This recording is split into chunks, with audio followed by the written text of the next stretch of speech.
So looking at this Skytech Gaming PC Blaze 2, which it's been around for a little while, but they have tons of variations of this Blaze 2. This one comes with an Intel i3-10100F, which is 2 years old, or sorry, 2 generations old. Might be a little bit older than 2 years. Because Intel is now at the 12th generation, this is a 10th generation. It comes with 16 gigabytes of RAM at 3200 speed, which that doesn't really matter with an Intel because this one caps out at 2666 MHz. So it's nice to have 3200, but isn't necessary for this PC to run any better.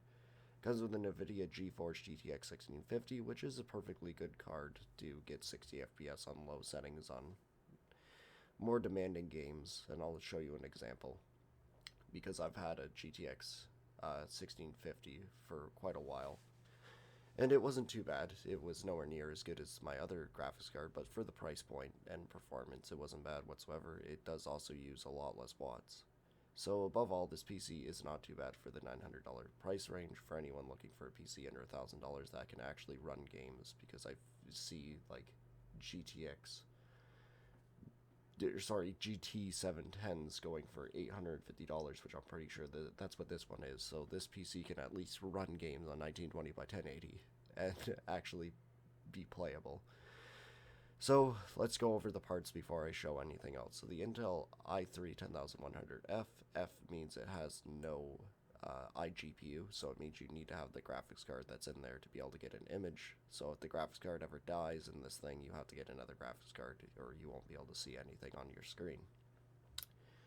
It comes with that, so that one is a 4-core 8-thread, which we can see here. 4 cores, 8 threads. So threads are used for multitasking. So with this, with 8 threads, you can stream okay. It's got a turbo speed of 4.3, which is actually not too bad whatsoever. And above all, the CPU doesn't use a ton of resources. It doesn't use a ton of watts. It doesn't need too fast of RAM to be working at its full potential, so that's nice. It's a decent starter CPU, that's for sure. Next, we have the GTX 1650, which I can show you from my gameplay of what FPS you get. So this is Red Dead Redemption 2, which is actually a pretty demanding game to play. And you actually need quite a decent PC. So this was low settings at 1920 by 1080. You can see that I really don't drop under 40 FPS. So it's more than playable. This is a demanding game. Games like Fortnite, you'll get 144 FPS. Games like Valorant or CSGO, obviously, that PC is going to crush it. Games like this and let's say Cyberpunk, if you still want to try that train wreck, it would get FPS more like this. This is when I am, fighting, so the FPS does drop because there's a lot going on in the slow motion mode, of course. It's part of the story mode. We're not going to watch a stupid advertisement. But you guys should watch my advertisements because it's how I get paid. I'm kidding. You can skip them. I don't care. Yeah, so if you're running around on a horse, you get 60 FPS. I would say that for the most part, this computer is made for 60 FPS gaming at 1920 by 1080. I probably wouldn't go out and buy a 144 Hz monitor. I would probably get a 75 Hz monitor with this setup. And above all, the case does come with decent cooling, has more fans up top, it is completely open, dust may get in there, and the only negative review I saw is a person was upset that they did not get the 600 watt power supply that they were supposed to get, and instead they got a 550 watt, and with this setup, his fan is pulling hot air in, which is no bueno. If you look at this picture, you can see that you can't see those open slits. That's how it's supposed to be. Right here. So this is how it should be hooked up. Now if you are putting the PC on carpet, you would want the fan to be facing up. It would be pulling warm air in, but it's still better than no air at all. With this way, with its feet, and you're not on carpet, you're on a desk or hardwood, or you put it on a piece of cardboard, whatever you gotta do to make sure that it's not sucking up nothing. And to make sure it's sucking up air that is from the room that's a lot cooler. Ambient air. That will be a lot better for the components.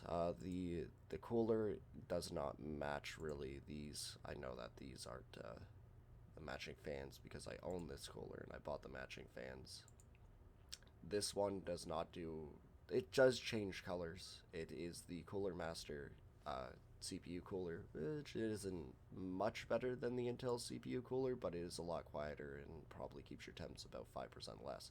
It's not the cooler I would say to go out and buy because I have it and it's not the best, but it is better than the stock Intel cooler, so the CPU won't be overheating on you. It does have room for an HDD, which I would probably get a hard drive because 500 gigs just isn't enough in this day and age, because a lot of games like Call of Duty are like almost 200 gigs on its own, so there's half your storage gone with just that.